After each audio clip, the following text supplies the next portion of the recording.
Okay, thank you everyone for making it out to Dev Night tonight. It's super great to see so many people here again. My name is Levi Zitting. I'm the president of Springfield Devs, and I'm going to moderate the event for tonight. Let's go. I got a couple quick slides to run through, and then we'll dive right in. First off, I want to thank our sponsors. They're a big part of what makes this all possible. That's what pays for the pizza every month and the drinks and all that kind of thing. So please give a big round of applause to the Springfield Devs sponsors. And if you work at a company that might be interested in sponsoring Springfield Devs, please reach out to Ben Pomeranke. He's the head of our sponsorship committee, and he's actively looking for new sponsors to add to this lineup.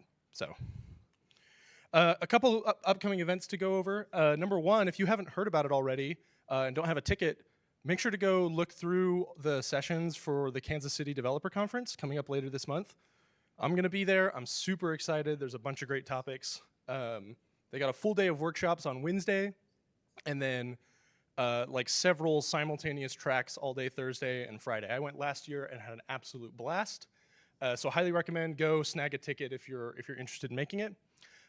Also, I'll give Zach Bradshaw here a second to talk about OpenSGF.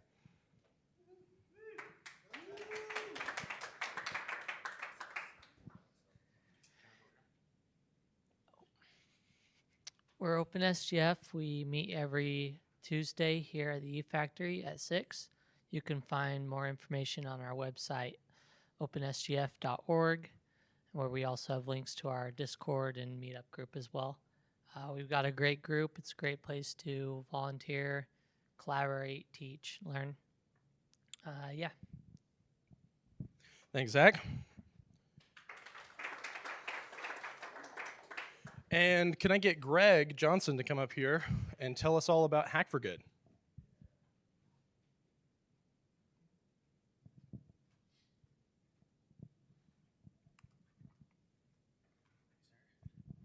Yeah, so I am super excited about Hack for Good finally making a comeback. It took a little bit of a break because of COVID, but I'm curious. I know at least a couple people in here have been involved in Hack for Good before. Show of hands real quick, who has been involved in Hack for Good in the past?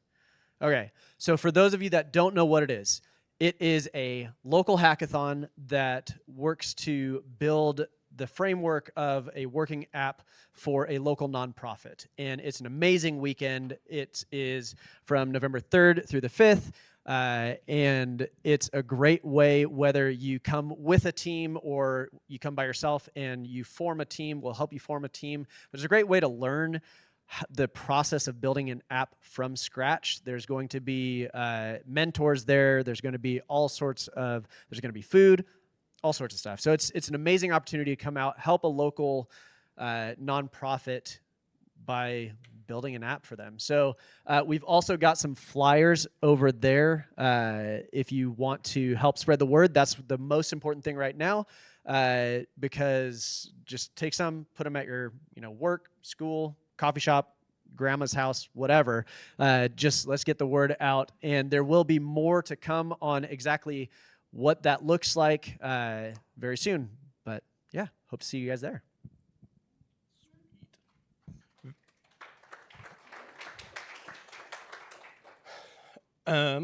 Speaking of stuff to take with you, we have some Springfield Devs stickers over on that table as well. So if your laptop is just dying to be plastered with logos, please grab one.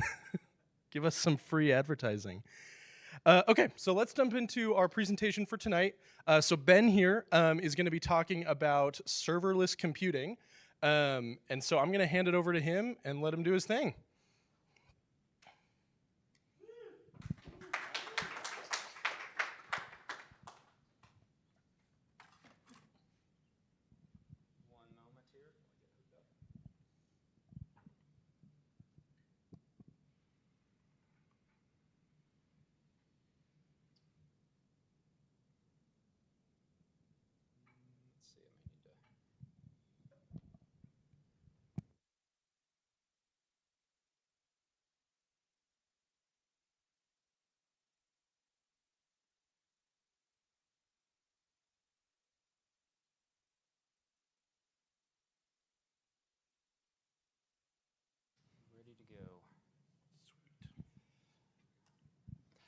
All right, so tonight we're going to be talking, nope, it's not ready. There we go. All right, you guys hear me? All right, so tonight we're going to be talking about a pragmatic guide to adopting serverless computing. So I didn't know ahead of time, I'm going to be talking about from an AWS perspective, which I'll talk about more later, but I didn't know that there's going to be a Cloudflare guy in the house tonight, so hopefully it doesn't razz me too much. That's kind of an up-and-coming competitor for AWS for sure. So my name is Ben Ellis. I've been a software developer for over 20 some odd years. I started professionally with VB6. Any VB6 people out there? Okay, thank you. Thanks for admitting that. And then got into .NET like shortly after it came out, so that was around like 2002. Throughout my career, spent some time here and there with Cold Fusion. Anybody do Cold Fusion? Nope. Okay, I'm starting to date myself here. Python? Got some Python people, right? Okay, yeah. Just a little bit of Python. But most of my career has been on the Microsoft stack, so .NET, .NET Core now, that type of thing. So I've done Windows app development, full stack web development, and mobile development. And I've worked mostly for like small businesses, nonprofits, associations, and startups. So, and throughout my career, I've moonlighted off and on. And had my own side projects. And so in my bio, one of the things I mentioned was I built the leading birding app for the Windows platform. So I kind of want to go into that backstory just a little bit because it's kind of a fun story. But before I can go into that, I'm going to talk about I started developing for Windows Phone 7 before the Windows App Store came out. Anybody have a Windows Phone 7 device? Anybody? Man, I am like on my own here. Anybody heard of it? Windows Phone 7. Okay. Thanks. I was there right when it came out, walked into the store, camped out at Best Buy. No, just kidding, didn't have to camp out for the Windows Phone. You could walk right in the first day. They didn't know what it was. I had to explain. It should be in the box in the back somewhere. So I started developing apps for Windows Phone 7 because I thought, hey, a new app store, they need all the dumb apps that every app store needs, like iOS and Android have. So I'm going to write some fact apps and that kind of thing. I already had the fart app, so I didn't need to write that. But so I started cranking out some dumb apps, just knowing that it would be fun, it'd be a good way to learn. So my first app was a Chuck Norris fact app. And so you could just swipe through, you could share facts. This was back when the Chuck Norris facts were kind of all the rage, you know, so it's probably also dating me. But then, first I quickly climbed to the top of the charts, which was easy to do because I was one of the only people that knew about Windows Phone. So I made the top 100 free list. I was proud of that. I was crushing it on reviews, made a little bit of advertising money even. I think that's more because there was a glitch in the advertising system that Microsoft had just written. But then I got a letter. And it was a roundhouse kick to my dreams face from Chuck Norris's lawyer. So apparently, you're not allowed to. Apparently, Carlos Ray Norris, the man himself, was not happy with me using his name and likeness to make money. So I considered changing the app to Nuckchorus or Huckchorus or some variation. I had a friend that was encouraging me to just relaunch it as a. I was like, getting the letter from a lawyer is kind of scary, so I'm gonna just let that go away. So I retired the app, and then the Windows Store came out, and so I had kind of a revived hope. And so for this one, I partnered with a guy who had a birding app that was the top birding app, which doesn't sound like anything impressive, but a birding app for iOS and Android. And I talked him into porting it to the Windows Store, and so I was his developer for that. So it was actually pretty fun. He had like around 1,000 species of birds. He had licensed all of the sounds for the birds from Cornell. He had developed his own patented algorithm for helping you quickly identify a bird. So if you see a bird on a tree with a certain, wing pattern and color and doing something, like you could quickly know exactly what bird that was. And so it was pretty fun. So that's when I was talking about the building the leading iBird app for the leading birding app for Windows. It also wasn't hard to do because there wasn't much out there, but it was still fun. That's top paid app, so we were in the top 10 at one point. Got some good reviews. And it also sold for like $10 too, which is kind of expensive for an app. So I wasn't trying to make a flex. It was more poking fun at myself for doing that, and just thought it'd be a fun story to share just to kind of kick things off. So now to the cloud. So I started in cloud in around 2012 doing some R&D projects, and it was Azure was my first cloud experience is mostly platform as a service or PaaS type deployments. Didn't really get too deep into like cloud native stuff. There wasn't as much cloud native like serverless type stuff back then really at all. But that was my first experience. That was kind of the go-to place to deploy things was Azure. And then in 2021, I started talking to my neighbor, Adam Elmore. Does anybody know Adam? He gave a talk like 2 years ago here about AWS. That was a breakout, I think. Yeah, Jason knows Adam. So Adam had worked on AWS for years, and then he decided to go freelance. And the first thing he did was he took all 12 certifications in the span. It was in 2 3-week periods, about 6 months apart. So in 6 weeks, he took 12 monster certifications, which is impressive. And then from there, he learned that he could do freelancing work and get leads from AWS through a program called AWS IQ. And so he shared his experience. He did really well with, very well with freelancing, and he shared that, gave a talk about it, and then we would go on walks, once a week, just since we were neighbors, and talk about it. And he convinced me over time to move more and more towards AWS. I started getting my certifications. I stopped at 5. I think I'm done. I'm not much of a test taker. But then I became an AWS IQ expert and got to start doing freelance work through that platform. And then just recently I applied to become an AWS Community Builder, which is a group of people that are kind of known in the community for sharing content and such. You have to apply. And so I'd only written a few blog posts. I didn't think I'd make it in. I'd have to wait a while, but I was accepted in back in February. And so I'm trying to ramp up on blogging, speaking. So that's part of the reason why I'm here is because I want to be able to get back to the community and be a better part of that program. So now, for the past year, I've been a full-time freelancer focused on building on AWS. So I have my own company, and I decided to talk about this topic because as I've done freelancing work and as I've gotten into the community building program, I've just seen a lot of hype about serverless, which is appropriate. It is exciting, new stuff coming out all the time.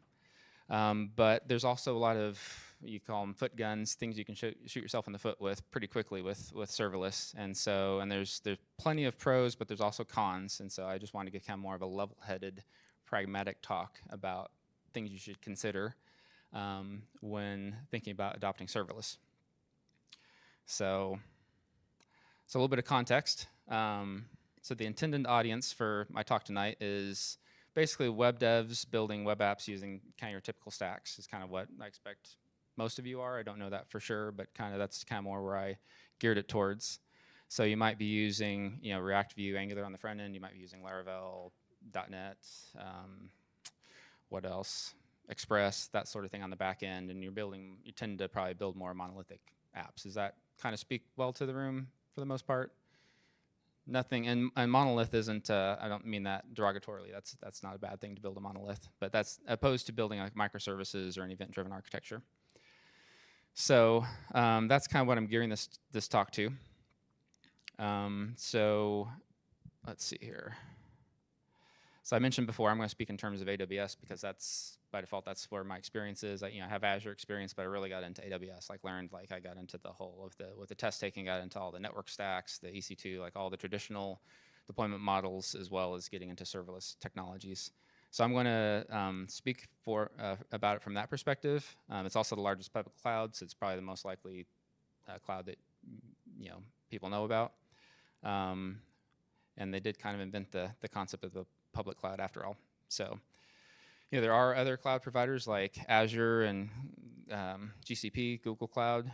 And when I talk about serverless services, there's typically going to be, like if I say Lambda, there's a comparable service by a different name in each of the cloud platforms. So like Lambda, you've got Azure Functions and Google Cloud Functions.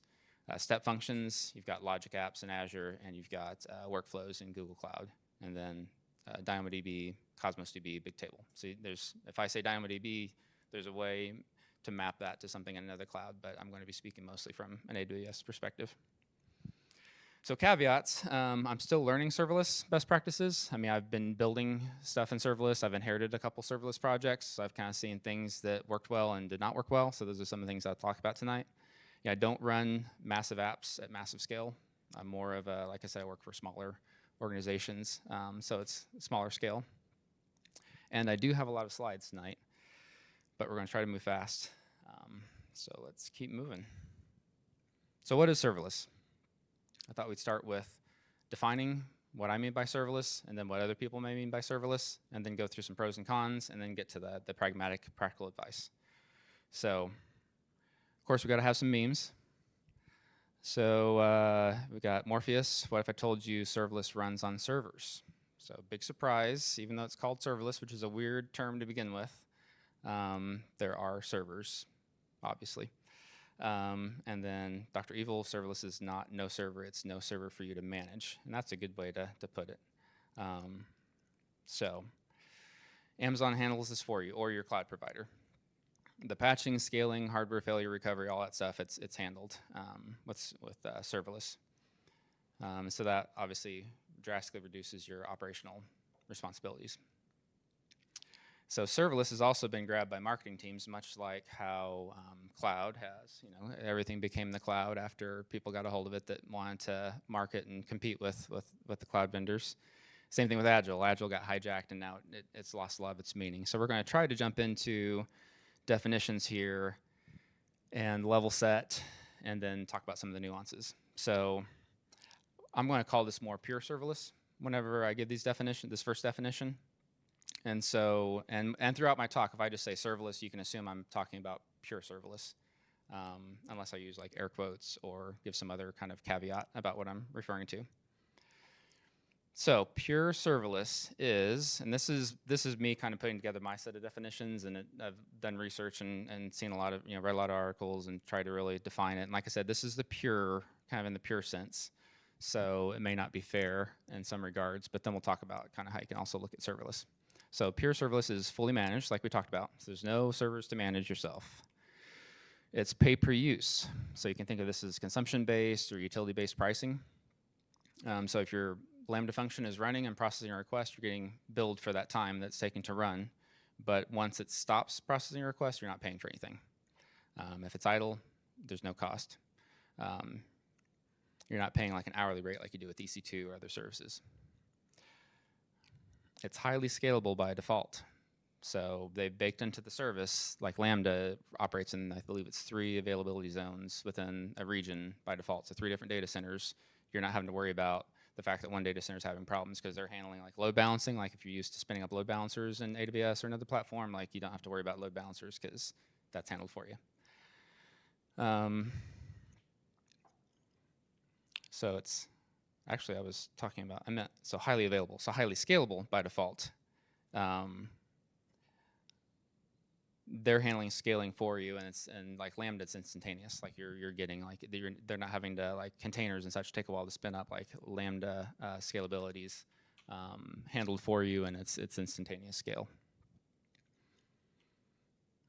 I believe pure serverless should be scalable to 0. So it scales down to nothing. You've got no cost, and the exception is like if you got a database, you're paying for storage still while it's down. But Lambda, there's no, I don't think there's any storage cost with that, because that's built into the cost of the service is where your code is being stored. So you don't pay for idle, which is a great feature. And then the last thing is you can tell it's serverless if there's no maintenance windows. If you use like RDS, for example, so it's a managed service for relational databases, you're going to pick a maintenance window when they're allowed to do upgrades to your database service. And that's just kind of necessary because of how relational databases typically work. But with serverless, and so DynamoDB, you're not picking a maintenance window because it's just it's fully managed. They're handling all the upgrades behind the scenes on the massive amount of servers they have running Dynamo. So nearly, yeah. I get nothing is truly 100% uptime, but it's very high. If you're processing a small amount of data, and then the next time you hit it with a huge, gigabyte of data to process, it's going to process it more slowly, speed up. I mean, there's some nuance there, but so Lambda, and we'll talk about this some later too, but Lambda can scale to, by default, just brand new account, it'll scale to 1,000 concurrent executions. And so if you have 1,000 requests come in, it can just handle those. Now there is something called a cold start, which I won't jump into too much, but like your code takes a little bit of time to init, and then you get a warm Lambda container that can take other requests. But yeah, theoretically, yeah, it's taking all those bursts of traffic and it's handling that at scale for you, with the caveat of there might be a cold start. And cold starts can be mitigated by, like, Python is a very low cold start. You're talking like 50 milliseconds. It depends also what's in your code too. But Node takes a little bit longer. Java's like several seconds, plus all the stuff you're doing in Java, like Spring Boot and all the different frameworks that take a while to spin up. And, you know, like you've got your, like in .NET, you've got Indy framework, which can take a while to initialize. So those languages are slower. But if you use like Rust, for example, like it's single-digit millisecond, I think, just for the actual cold start. And then there's time to, like, you know, bring down your code and that kind of stuff that's on top of that. But it's very quick. So even cold starts, there's ways to mitigate it, and it's not too much of a concern. But so yeah, good question. So let's go on to a couple things I want to share that I believe serverless is not. So serverless is not just Lambda. I'm going to say serverless, and I'm going to talk about Lambda because that's the compute portion of serverless. So it's an easy thing to just talk about because it's one of the more interesting services to talk about. But it's not Lambda. It's actually greater than Lambda. It's a lot of other services that can work with Lambda, or you can do serverless and not have any Lambda, or at least any Lambda that you're managing within that service. And then the other thing is serverless is not for event-driven architectures only. So some people equate this as, oh, you got to be doing like Event Bridge and SQS and all these things to use Lambda. You can't really build traditional apps with Lambda, and you can. I mean, Lambda plus other things, like I said. I default to Lambda, but you've got API Gateway and CloudFront, and there's lots of other things you can do with serverless. So here's a list of serverless services from AWS. I mean, like I said, there's a comparable list for other platforms, so you've probably seen a lot of these before. Some of them are kind of self-explanatory, but you've got a number of different services to handle different types of things like queues and notifications and streams, and Glue is an ETL, serverless ETL service, which is really nice. Of course, Route 53 is DNS. Some of these have been around for a long time. Like, we kind of think of serverless starting in like 2014 when Lambda came out, because that was the first like real like true serverless, not true serverless, but like the thing that really kicked off the whole serverless kind of revolution. But you've got like S3 is technically a serverless service, and that's been around for a long time. I think SQS was the first AWS service that was made public, and that was like 2004. So, but it's like it checks those check boxes of you're not worrying about what availability zones it's in. You're not dealing with networking. You're not having to worry about scale. You're just like following the quotas and limitations that they tell you there are, and then you can just work within that framework and build stuff without having to manage infrastructure. All right, so honorable mentions, and this is more if you geek out on AWS, so I'll try to rush through these, but from the AWS perspective, honorable mentions for serverless, pure serverless anyway, would be Fargate. That's a kind of a managed container service from AWS. So it's like, if you're familiar with ECS, it's a flavor of ECS where the containers are managed for you. So that's close, but you're not scaling to zero. The scaling is slower on that. It's not, you can set up auto scaling, but it's not quite the same thing as like comparing it to Lambda. App Runner is, I believe, a flavor of Fargate that's new that almost scales to zero. Like, you can basically pay, like, it goes into this idle state where you're paying just a very minimal cost, and then it basically doesn't really have a cold start. It starts up within milliseconds and starts executing your code. So that's something I started using recently because it's nice to be able to deploy containers and not just have like all these fixed costs for a minimum instance running if you've got a very sporadic app. And then Aurora Serverless V2, that probably breaks a few of the pure serverless rules. But the main thing I'm thinking of is you have to have a minimum capacity provision at all times. It doesn't scale down to zero. And we'll talk more about why that's important here in a minute.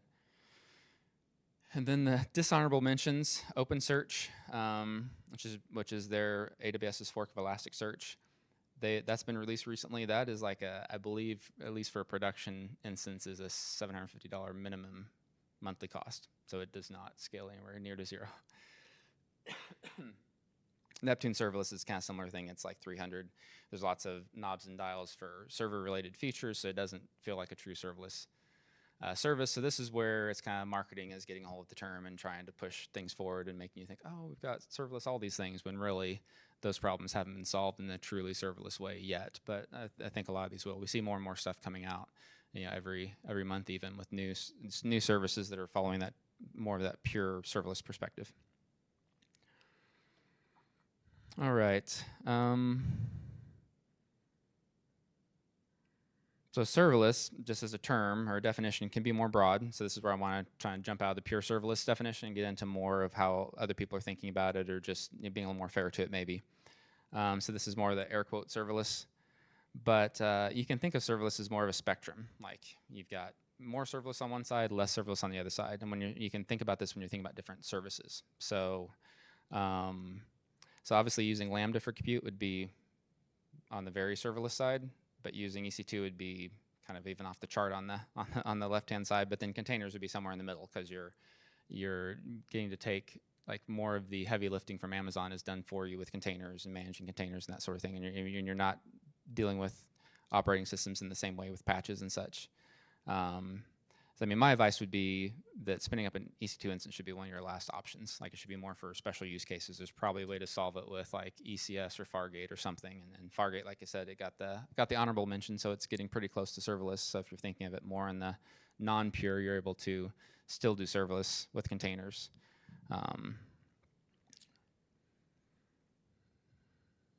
So many would say the main goal of serverless is to focus on business value. And so you could argue the purist perspective is really not that important, because you're focusing on business value. So if it takes more work off your team and adds value to the business, so those developers can be working on other things, or those staff positions can be devoted towards moving the business forward, then that's a win. So if you do have a less than serverless service that you're using, but it does help you focus more on business value, then that's in a way that's serverless. It's still a win. So this kind of brings me to a favorite term of Amazon that I don't think I mentioned yet, is undifferentiated heavy lifting. It's a little bit of a mouthful, but you'll hear this a lot when you listen to AWS talks and such. But the idea here is that your cloud provider is doing a lot of the work for you that like doesn't really make a true difference on your actual business outcome. Like you don't need to manage your own Kubernetes cluster, because that's not really adding value to your business directly. Maybe it's necessary. I mean, there's arguments either way. And like I said, I'm trying to be more pragmatic with this. But if you can offload that to your cloud provider and free up your team to focus on other things, then that's really the goal here, is to focus on code or whatever it might be and business value.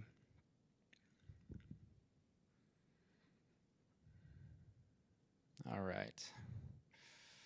So moving on to the pros of serverless. And some of these are going to be a little bit redundant just with the definition I gave of serverless. So fully managed, we mentioned that before on just the, what is serverless.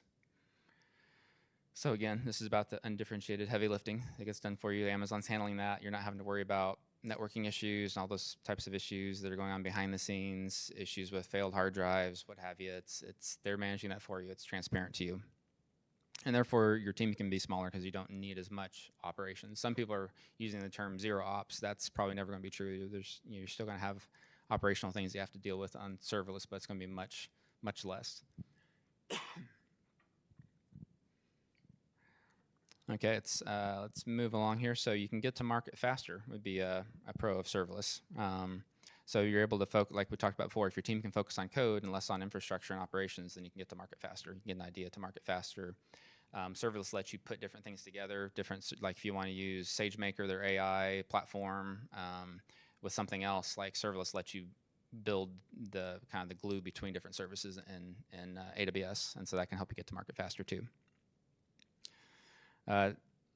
It's less expensive. It can be very cheap for some types of projects. So if you've got just like, a lot of us, I mean, me being a developer for a long time, I've written a lot of apps, even, for clients, for what have you, where there's spiky traffic.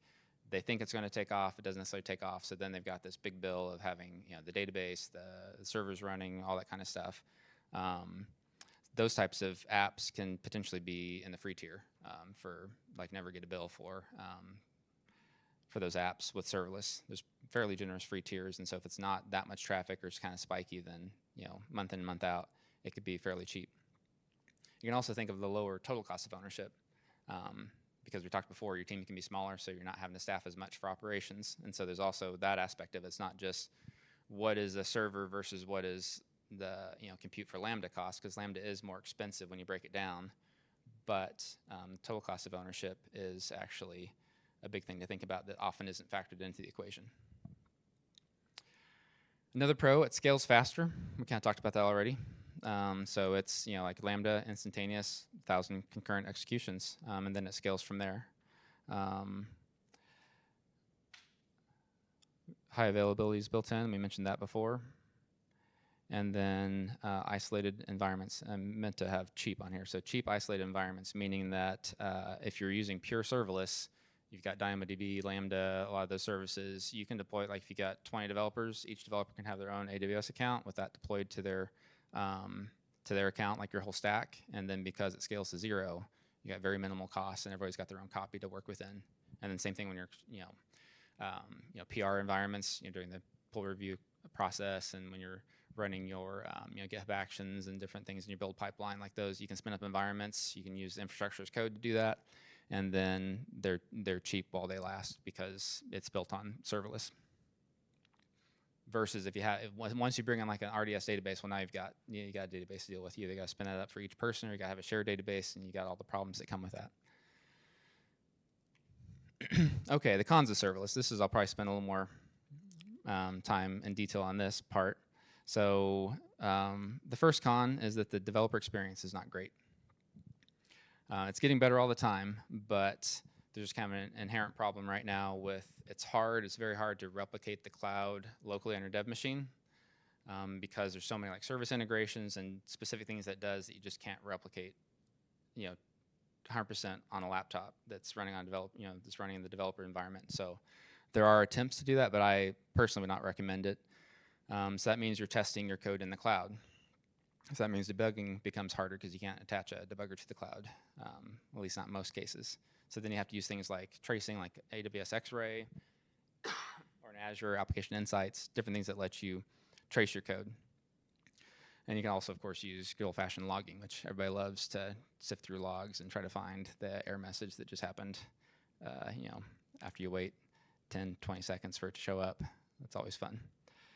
So another thing with developer experience with cloud is all your stuff's kind of split apart, across Lambdas or across like step functions, different things. If you're using AppSync, you've got something called a VTL resolver. Most likely you might be using, they've got something new that uses JavaScript instead of VTL, but like you got code everywhere. So when you're trying to trace through and find things, it's no longer with a monolith where it's like find all references, like in Visual Studio, like what we're used to, where you just see everything like, oh, here's where it's used. Now it's like, well, did I set up that property the same way in the VTL template? Because when it comes through to DynamoDB, blah, blah, blah, you got all those things where it's hard to trace through to follow your code paths. And then just as far as the developer loop goes, let me see here. The developer loop itself is slow. It's slowed down. So you guys are probably familiar with this chart. You've got the inner developer loop, which is just you working locally. So you're writing code, you're saving it, you're running it, you're checking it, or you're debugging it, that sort of thing. And then you got your bigger loop where you're checking it into source control and deploying it, and then other people are branching off your code, and you're able to run it in a test environment, that sort of thing. So now with serverless, if you're running your testing in the cloud, now when you go to, before you can go to run, guess what? You got to deploy. And cloud deployments can be notoriously slow depending on what you're using. And like I said, these things are being constantly improved. So there's things that let you proxy like your Lambda functions in the cloud locally, so you can actually use the Lambda service to test it, but it's actually proxying to that so that you get like really quick, couple second turnaround times on like a Lambda deployment and be able to test it and that sort of thing. So, but then going to check, that's kind of your debugging and validating step. That's now your logs. You can't attach the debugger, so you really have to start to rely on unit tests to test your actual business functionality a lot more. Because once you deploy it, then it's slower to test it. So it's a great idea to write unit tests to test those types of things that you can, and then integration tests to actually test like how the cloud components interact. Okay, another con, observability is hard. So you got more infrastructure involved, so it's harder to trace things through the infrastructure and see what's going on in production. This is an area where there's constantly tools coming out and new companies are trying to solve this problem. But at this point, it's still pretty opaque. That's usually additional cost because you're having to, like Lumigo is one who does observability and tries to consolidate and give you a view of what's going on in production. But it's still a lot to be done in that space. Quotas and constraints. So you have to know your quotas and constraints, and you have to work within them with serverless. And every serverless service has them. So for example, Lambda, we got into this a little bit. So Lambda has default limit is 1,000 concurrent executions. That's actually a soft limit. You can make a request to AWS support, and they can raise it up to, I think even tens of thousands. You have to justify it. Excuse me. But you have to know that there's limits in place, or else you're going to have surprises in production. And so, for example, how Lambda scales is you get the initial burst of 3,000 concurrent requests. So like you have a bunch of traffic come in. If you've upped your concurrency limit to 3,000, then it'll go to 3,000 right away. But then it starts to go more of a progressive, where it only scales 500 additional concurrent executions every minute. So if you have like a super big spike in traffic, Lambda is not going to be able to keep up with that, even though it's been promised infinite scale. There's still restrictions, and some of those things are kind of for your protection. Some of them are to protect the service, I think, so it doesn't get just hijacked by somebody. That's for whether it's legitimate or illegitimate traffic taking over. But so those are things you have to know, because there's surprises, and I don't like that concurrent invocations. I'm not sure if there's any plans to change that. I think that's a hard limit. Like you can't adjust that. You can only adjust your concurrent executions limit. You can't adjust how it scales. So things to know. So there's this promise of things being so like infinite scale and everything's rainbows and what have you. And there's definitely things constraints you have to work within, just like anything in software. So anyway, yes, these limitations are often there to protect you. So that leads me to another con, which is there can be costly developer mistakes. So think when you get an infinite loop on your laptop, you might have a CPU fan that speeds up, you might burn a little extra electricity that you're not going to notice, and no harm done, right? Well, in the cloud, you have to think more in terms of dollars and cents for your infinite loops. And so if you get in a situation where you've caused serverless to start scaling, this 1,000 concurrent executions, if you've got your own developer account, that's what you get by default. That can add up pretty quickly. Like I've seen stories of bills quickly getting to thousands and tens of thousands of dollars if you don't catch it right away. And AWS does not have a cap you can put on your account. I think Azure has like a spending limit you can put. So like for developers, makes sense, right? Put a spending limit on their account. AWS still does not have that, which is a big frustration, because you got this lurking danger of you can put a billing alert on your account to let you know that you've surpassed a certain amount, but it may be scaling like in a crazy fast way where you can't get to your computer fast enough to shut things down, So especially if this happens in production where maybe your Lambda quota is up even higher. So think of this, for example. So let's say you've got DynamoDB has a feature called streams where you can get changes off of the data table as they're happening. So if something's updated, created, deleted, you can get a stream. And then you can subscribe Lambda to this stream to do different things off of that. So it's kind of an event-driven approach there. So let's say that you accidentally in your Lambda keep updating the modified date, for example, so that keeps, you create the cycle of updating the modified date. And then let's say you throw other traffic at it where you've got a bunch of traffic hitting that same thing and all those. So anyway, you can kind of see where this is going.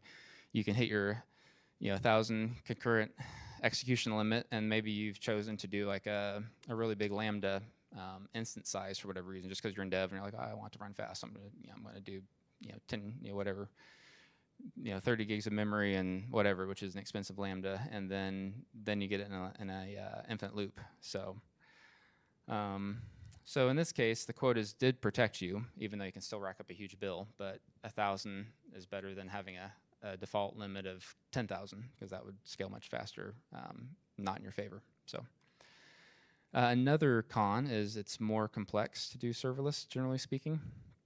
You tend to do more event-driven architectures. You don't have to, but there's some things that just kind of naturally come with that. Like if you want to use a stream, for example, now you've gotten into event-driven architecture.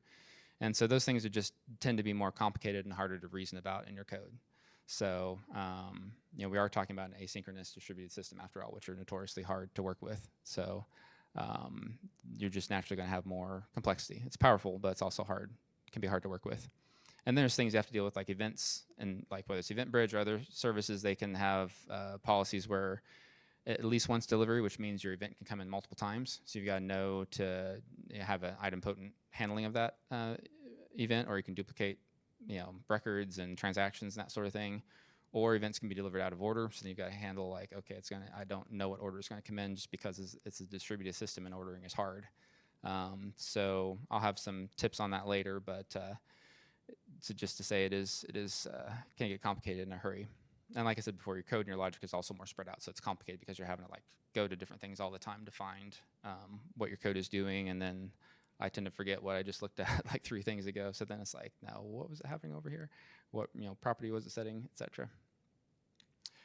And so here's just a quick example of what like a architectural diagram can look like for something that's event driven. So you can see there's event bridge kind of towards the middle in that kind of pinkish reddish thing. So I mean, you see there's a lot going on there, and this is a fairly straightforward system, so it does get busy in a hurry. Okay, a couple more cons here. So serverless can be more expensive. No, I just said it can be cheaper. But if you have, like, for example, a high traffic site that's got really steady traffic and predictable traffic, then you can actually be better served with using containers rather than Lambdas, because you can scale containers for a certain amount. The compute's cheaper on containers, and you might be better served that way just from a billing perspective. So again, it's important for you to understand the context. You can't just say, I'm going to use Lambda for everything, because there's cases where sometimes counterintuitively it's better to use a different service. Learning curve is another con. I mean, with anything there's a learning curve, but this can be fairly steep, especially if you get into event-driven architectures. There's stuff with like infrastructure as code that tends to creep in. Like if you're doing serverless, you're most likely going to use infrastructure as code, so then you're having to learn that too. So infrastructure as code, AWS, that'd be CloudFormation or something that uses CloudFormation like the CDK. I think we had a talk on Terraform not too long ago, so that's an infrastructure as code tool that you can use with AWS. And then this is my last con, and we'll move on. So vendor lock-in is another con. And now I would argue that it's hard to really take advantage of the cloud without some level of lock-in, but this does push you more towards more lock-in if you're going to really take advantage of serverless services, because there's a lot of differences between how different vendors implement. And now like I said before, you're getting into infrastructure as code, so now you're writing code specific to different cloud providers for your infrastructure. So to me, this is not really much of a problem. I think you just got to pick a provider and kind of stick with them. I think other people have different opinions on that, but it's not really been much of a problem for me. I mean, Amazon's always been competitive on pricing. They're at the forefront of the technology curve, leading the way in most cases. Fred might have some different opinions on that. So if you try to go with a kind of more vendor agnostic approach, then you're going to have to kind of drop down to the lowest common denominator, and you're going to spend a lot of time trying to make it the lowest common denominator. So I would say if you're going to do serverless, you should probably just embrace lock-in and just go with it. Okay, so now kind of more the pragmatic side. Now that we've talked about what serverless is, pros and cons. So let's talk about how to approach it. And I struggled. I've got like 5 tips here. I struggled to come up with these just because there is so much nuance, and people have different situations, and there's different team dynamics and business cases and that sort of thing. But I think I did a pretty good job of coming up with some tips that are fairly universal and make sense. So tip number 1 is to consider the trade-offs within your specific context. So remember, we're focusing on business value first and foremost. That should be your goal. So if most of us are building traditional monoliths for apps that won't have crazy scale, which, I mean, that's kind of my life story, you can build that with pure serverless, and that would be fun, potentially, at least at first. But is that the right decision for your situation? So you really need to think through, like, what makes the most sense in my situation? What kind of traffic are we going to have realistically? If this thing blows up, can we rewrite parts of it later to be serverless rather than try to take on serverless at the beginning? So that's some questions you should ask. What does your dev team know, and what do you have time to ramp up on all the stuff that comes along with serverless and infrastructure as code and that sort of thing? And just be honest with yourself. Are you just chasing the next trending architecture that looks shiny and fun that you'll be able to kind of brag about around the water cooler or on whatever social platform of choice, Twitter, that sort of thing? Are you just chasing that without really carefully weighing how it applies to your context? So this is kind of the whole, it's the whole trade-offs thing. It's the whole being realistic with yourself. I'm a big fan of serverless, but like I'm working on a project right now, a brand new project where I'm not going to use a whole lot of serverless because it doesn't really fit that situation. It's a better fit for containers, and with the development team I'm working with, that's a better fit for them too. Rather than trying to ramp a whole development team up on serverless, it's easier just to use Fargate or possibly App Runner and be close to serverless. And if we need like a step function or need an SQS queue or something like that, we just bring that in as needed and kind of take smaller pieces of serverless and bring it in where it makes the most sense. Tip number 2 would be to adopt serverless gradually. And you can kind of say this with almost any technology. You don't want to jump right in, take a big project, and try to go 100% serverless on it because you'll learn a lot of things the first time around. And so I don't recommend going whole hog on it first time. So for example, you might only use a queue for a flow that you can turn into an asynchronous flow, or you might use Lambdas but decide not to opt into DynamoDB. And Fred and I were talking about DynamoDB beforehand. That's kind of a sharp, be careful with DynamoDB, let me just throw it out there. It's a great database for scale, but it's definitely got its limitations when you're used to relational databases. So for example, you could use Lambdas but still hit a relational database and not take on everything that comes on with DynamoDB. You could use API Gateway plus Lambda and SQS queues for handling webhooks, that can be asynchronous. Or you can split off even part of your API and things that make sense that may have more spiky traffic or may fit Lambda better. You can take those pieces and just there's something called the strangler pattern where you start to just grab pieces of your infrastructure and move them over to serverless piece by piece, whatever makes sense first. So I think partial adoption is key. All right, tip number 3 is to consider a serverless first approach. And this phrase is kind of gaining popularity, but it's really kind of straightforward. So, is serverless a good fit for whatever your use case is? If not, then kind of move on to the next less serverless option, less serverless full option. So start with serverless, examine the pros and cons, and then choose accordingly. So this is even kind of going back to the first tip about context and it's about trade-offs. So, but consider serverless first. Like, is your dev team far enough along that you can start adopting more and more serverless? Like, this is kind of a dynamic thing that your first project you may not go with serverless, but then the next time you consider a new project, you might be like, okay, let's look at serverless again. Let's not just write it off because the dev team doesn't have time to learn it. So, like, you can also save time by just gluing services together from AWS using serverless technologies, and that might be a better solution than trying to just write it all from scratch or do the integrations by scratch in like a traditional app. Tip number 4, avoid complexity when you can. So just because you can build an asynchronous event-driven architecture doesn't mean that you should. Even if you can use all the latest cool stuff from AWS, and that doesn't mean you should.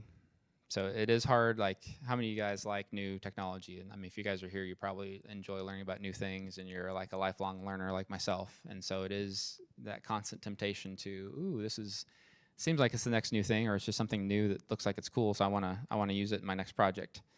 And so I would say, really, avoid complexity when you can. Anything that will probably bite you later, then this is just more common sense advice, I guess, not even really serverless advice. But since serverless can quickly get into complexity, like, really make sure that it's warranted. And then tip number 5 is to use a framework. So when you're working with serverless, I mentioned before there's infrastructure as code involved. This is where a framework can be really handy because it can help you kind of pull all your stuff together, your code assets. If you're using Lambda, it gives you kind of a structure to put your Lambda together. It's doing infrastructure as code for you. So there's just a bunch of advantages with going that route. And it's kind of a new and up-and-coming stack that I would, or service that I'd recommend called Serverless Stack. It's also called SST. I don't know if anybody's heard of that. How many AWS people are out here, by the way? Is there very many? 1, 2. Okay. All right. So if you're wanting to build something in AWS, like a full stack app especially, that's a great option because they specialize in taking a lot of common scenarios you're going to deal with, like managing secrets, that sort of thing, and they build solutions around that so it's quick for you to write code. They're building on top of AWS CDK, which is handling your infrastructure as code for you. You're getting, and in this case, you're getting to deploy all your stuff to your own AWS account versus like Vercel or something like that, where they're managing even more for you, making it easier. But then you're paying their, like if you do end up having a lot of scale, you're paying a lot higher price to be in Vercel, and you don't really own, like it's not in your own account. So it kind of depends on where you're at on whether you want to be deploying to your own account or not. And it's also opinionated. So when you're first getting started, they give you like, here's a directory structure of how you should organize things. Here's where things go. Here's lots of examples. So it can be really helpful to use a framework, even just from a beginner's learning perspective. And there's other options too. There's things like Serverless Framework, which is different from Serverless Stack. There's AWS SAM, which comes from AWS. There's the CDK, which also comes from AWS. There's Terraform, which we had a presentation on, a couple months ago. So there's lots of options for this, but Serverless Stack is more, it's not just the infrastructure as code part, it's the actual like helping you build full stack applications. So it makes it easy to do a React app in a similar fashion, like deploy it almost the exact same way that Vercel would deploy it to their infrastructure. So you get like all the, like if you're using Next.js, you get all the server-side rendering, all those types of incremental, incremental static regeneration, do I have that right? ISR. It's got all those features built in, but you're not having to use Vercel. You can deploy it to your own AWS account, which in the long run will be cheaper.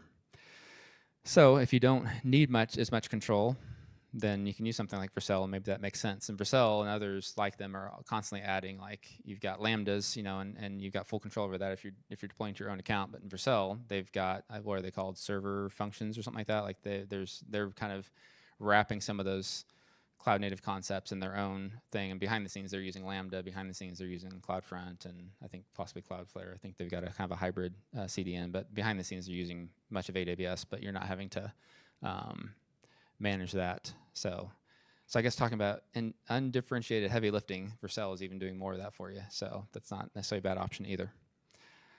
All right. Well, questions? Kind of at the end of my talk. Clint? So when do you actually use, what situation do you use containerization in serverless? Like what's the like which bound what is the boundary that serverless function is more appropriate for this Mm-hmm. project, or this could become containerization kind of approach of development? I kind of generally think of if you're building more of a monolith, then you probably want to go containers. You can deploy a monolith into Lambda, but your cold starts get pretty unreasonable. Once they're warm, then you've got good performance. I've inherited a few serverless projects. One of them recently was deployed to the guy right before he handed over to me, deployed the apps to Lambda because he wanted to get like the GitHub action, like he already had a pattern. Actually, that's where I started using SST, was this project. And he deployed them to Lambda, even though you really shouldn't. But I mean, it's been okay. But you do see the spiky cold starts if you look at the logs and such. So I would say, like, if you're like, especially like right now with .NET. I mean, .NET's got like, what is it? Ahead of time compilation coming out with .NET 7, .NET 8. That's going to help a lot with cold starts. But you do have some trade-offs there. So like for me, like this app I was just talking about earlier that is a new project, that's going to be .NET. So for me, it's like, doesn't really make sense to put in Lambda. Doesn't make sense to split it apart into a bunch of Lambdas with all their own separate cold starts for each. If you're thinking of like a single function per responsibility type thing, then if you have an API gateway request that's going to go to one, like a get's going to go to one function, a post is going to go to another function because that's a pattern, then you're going to hit cold starts like all over the place if you don't have a lot of traffic. So yeah, I would say if it's more of like a monolithic design and that's what your team knows, and that's just better, then I think something like Fargate on containers is a great way to go. And like I said, then integrate with other things that are serverless. Like if somebody's going to upload something to S3 and that should kick off a process, well then by all means, subscribe to that S3 event and use a Lambda to process it. And you don't necessarily need that as part of your monolith too. You can have shared libraries of code that you can kind of share between the two. So. So my question comes down to, like you said, like serverless may not be like the most cost-effective way of deploying things. So like when does that make sense, right? Like what scale points would one want to use serverless, and what would be like an approximate cost? Like let's say I had like some backend service that's getting like 100 requests per second, like some CRUD, like just doing a database call, read, write, whatever. Like what does that cost, and what scale point am I like, this is way too expensive, Yeah, that's a good question. So, I mean, you kind of just have to do the math because it depends on how your Lambda function is scaled. Like what did you provision it as? Because that's going to add to cost. Like you might have it over provisioned. But kind of more generally speaking, I mean, I like to look at more as a whole. Like, did Lambda let you cut down your development time a bunch? Because that's something to factor in. Almost, going back to the total cost of ownership. Because otherwise, it's more situation by situation. You just got to do the work to figure out like, is it? There's not. Yeah, there's not like a. I'm not sure if there's like a really clear. This is the kind of the tipping point for it. So, like, what would be like an expected cost of an application that's doing like, I don't know, 5,000 requests per second for like every day, every second for the entire existence of its application? Like, estimate what is serverless actually cost, like dollars and cents, whatever that looks like. So 5,000 requests a second. Sure. It'd be pretty expensive. That's not many requests. Come on. Well, the problem with serverless is it's single-threaded, whereas if you have a server, it can handle multiple simultaneous requests. So Okay, so like you get burned there. I just want to Yeah. know like what does serverless cost? I guess. Let me rephrase my question. What's like an idea? Well, like I think if you talk strictly compute, I think it's like 20 to 30 times more expensive if you're talking just looking at compute. So if you're having that constant load, then it does get more expensive in a hurry, I would say. So not sure. That's probably not a great way to answer your question, but yeah, it is pretty. I never investigated pricing. Yeah. My question is more like a follow-up from him because I was going to ask the same question. So, one of your tips is to go serverless first, like serverless first approach. Mhm. But I think last May, Amazon Prime had support away from I have a feeling that might come up. Yeah, that's pretty recent news. Yeah. from serverless to back to the like old-fashioned computing engine, Mhm. EC2, ECS. The question is, when you begin to have that cost, that spike in cost, and you want to port back into the regular system, do you have an experience, or what would be your advice on a way to just port from serverless into the old-fashioned way? Yeah, I mean, if you've completely split up your functions per like single responsibility per function, then that gets a little bit harder to quickly bring that back into a container, because you've already divided your code. So there is a little bit of refactoring. It sounded like in the Amazon Prime instance, they'd built it in a way where it was pretty easy for them to switch back, and they made it sound like it was. So yeah, I wouldn't necessarily say it's easy. I think like going back to just the Amazon Prime example, and there was I've read a few articles about it with people who had some pretty strong opinions kind of on both sides of it. I think what's his name, DHH got a hold of that and had his opinion. So he's kind of on one side of the spectrum, and then you have people in the serverless community that are jumping on it saying, well, they used the wrong terminology and this isn't really what it's all about. But I mean, one way to look at it as they started with serverless first, and then they learned, and then they were able to pivot, and they had a volume where they could probably afford to. Okay, we learned, now we can pivot because this is a high traffic thing. So there's some financial value behind it. So that refactoring they had to do probably wasn't too big of a deal. Just from what I was reading into it, like it seemed like they might have done more of the shiny new thing, like AWS. I'm at AWS, they want us to use serverless, let's use serverless, and they didn't really think it through because it seemed like they should have known based on what the use case sounded like. It was like it's kind of an integral.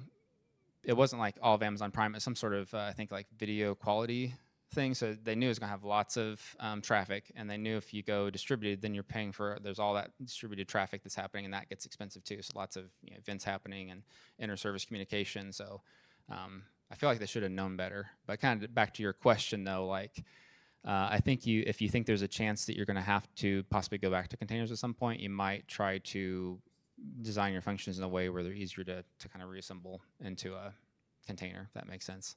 Like, so rather than like single responsibility, like a get request has a function, like you might do more kind of, not really DDD, but like kind of group things together better. So it's maybe easier. Off the top of my head, that's kind of what I would say, but I'm sure there's a better answer. Or if anybody else has thoughts, feel free to share. Yeah, you're welcome. Any other questions? So, kind of an answer to your question, maybe. Mm-hmm. AWS Lambda is like 20 cents per million requests, which I think that there's some additional charges on top of that. size of Mm-hmm. yeah, that kind of thing. But Yeah. that math comes out to roughly $2,700 a month to do 5,000. That's actually pretty reasonable. Like that doesn't That's seem pretty that bad. reasonable. There's Mhm. probably something I did wrong there, but that doesn't seem insane. No, No. that's not insane. That's 5,000. For 5,000 requests per second, that's pretty sane. Yeah. Okay. But I did have an actual question. Mhm. Fairly open-ended. But my main experience with serverless is using kind of a platform that sits on top of AWS to manage a lot of the stuff for me. So specifically, I'm thinking about Laravel Vapor. Have you ever heard of that before? I heard of it. Yeah. I'm just wondering if you had any experience with like tools like that, and if they're kind of like if they do the job well, or if like there's reasons to stay away from those kinds of things. Because Laravel Vapor basically makes it so you can deploy a Laravel app Mhm. serverlessly, which is it's been like awesome. Yeah. We haven't gotten into like super deep into the logs to check cold start times. Like performance seems to be decent. Mhm. Any thoughts on platforms like Vapor that are kind of sitting on top of it and helping do stuff? Yeah, I think. Yeah, I think. I mean, my perspective on that is that it can very well make sense. Especially like I've heard people complain about Vercel, which is kind of similar. They're more front end focused, but they're like I said, they're bringing in kind of server side, back end things as well now, and starting to kind of bridge the gap between both. But people say like that at scale gets very expensive. But so if you know your whole plan is to have a very very busy website, then maybe you shouldn't. But if you're just kind of the kind of the intended audience here, just the normal developer, whether it's line of business apps or small apps for public facing apps don't get a lot of traffic, then I think you gain a lot from using something like Vapor or Vercel or even this SST, even that's a little more low level. But like I think there's a lot to gain because again, that's if we use that undifferentiated heavy lifting term, like they're just doing more of that for you and they're making it easier and like you're not having to think about if I was in AWS, I'm having to go through CloudWatch and find different things. They're just kind of bringing all that up to you, I assume, within their own UI probably, right? Or is it more AWS? Is AWS a little bit more transparent with them or? It's like a mixture of both. Okay. They give you full control over like you install it into your AWS account, and so it's essentially automating spinning up a bunch of like services for you. Mm-hmm. Like they have their own UI to spin up a database, but then there's actually an RDS instance that you can go manage on your own in the UI, which is really cool. And they just provide like a flat charge on top of it for their service specifically, and then you get a normal AWS bill. Mm-hmm. Right. So it's fairly transparent in that way, but that there are some like additional logging screens and like some Laravel specific utilities, Mhm. like the ability to go run a console command in a Lambda instance. They have like a UI for doing that kind of Yeah. thing, which is really handy. Yeah, that is handy. And I would say AWS has something called Amplify, which looks cool on the surface, but it's kind of AWS is not necessarily great with. They're great at running a cloud and creating all these building blocks that you can use, but they haven't necessarily been great with like more of a developer, like a Vercel or a Vapor competitor. They kind of fall apart. So they have something called Amplify, which I looked at and I was like, there's too many gaps here. But it's doing some of the same things where it's trying to help you through things. But like I'm used to with Microsoft, certain things get end of life. You start using it, and then all of a sudden it's like, well, that didn't work out, so we're just going to kill it. And I kind of feel like Amplify could head that way. Versus there's a lot of room for third parties to come in and take the building blocks that AWS gives you and build something even better off of it, like with a better developer experience, solve those problems, and let's just let AWS focus on doing really great infrastructure. So, good question. Yeah. You brought up earlier in the presentation about like hit these Lambda limits for requests, like you got these concurrent limits that can't exceed except in some circumstances. Sometimes they let you go over. Mm-hmm. Like, do you have any examples of what maybe some of those are? It's not like Taylor Swift concerts or something. Yeah. So, yeah, it'd be like there's I've heard a few times like a use case where it's some sort of English football, soccer type sporting website that just gets these like huge influxes for. I think they do streaming, and they're on AWS, and they know when it's going to happen because they know when the match is, and like for them like Lambda is not a good fit because they have so many requests coming so quickly at a certain specific amount of time that Lambda just doesn't keep up with that with how it's limited right now. You would think they would be able to just remove that limit and let those kind of scenarios happen. I don't know why they haven't done that, but they're on containers because they can scale up their container. They know when to do it, and they just build it into their processes where they're basically scaling based on the schedule of events that are happening. So it's not even like a daily schedule. It's like a we know this Taylor Swift concert's coming up, so we're just gonna, we know what we need to do to make it happen. But in those situations, like if they need more capacity, then like that auto scaling can be a little slow sometimes when you're having that much demand. So it'd be nice if Lambda would if they'd let you do that. If they'd let you say, I need it for an hour to be crazy scale, just let me do my thing, get out of the way. And then, like, yes, protect me. Don't let me do that all the time. But yeah, it would be nice if that would change. This is like a more general question. Mhm. What would be like, I want to learn serverless. What would be something like a weekend project that I could build?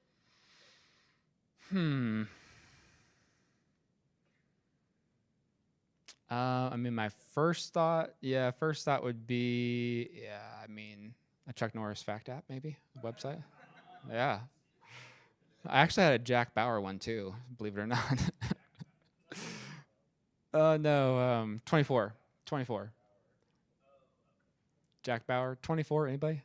Okay, yeah, okay. That's been a while ago too. Anyway, if I were to do it now, just to like do like a full stack, kind of traditional stack, I would use SST, that one I mentioned before, because they kind of guide you into serverless, and then you can break out into CDK if you need something else that's not part of their, because they say they basically focus on the 3% of AWS that most developers use. And so that seems like a great place to start. But if you're wanting to do something that's more by nature, more event driven, or some other type of, not just like a full stack app, then yeah, as far as like a weekend project goes, Chuck Norris, there you go. I've got one that I've seen some people do. It's not full-blown serverless like an event-driven architecture, but it's the kind of thing that can be tacked onto potentially any app and be useful.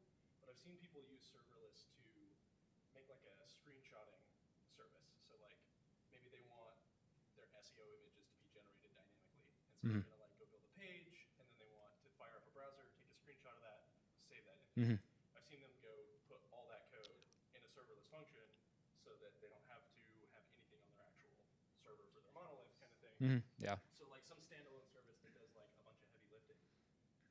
It's kind of small and contained and could be a cool little weekend project, something like that. Yeah. All right. Anything else?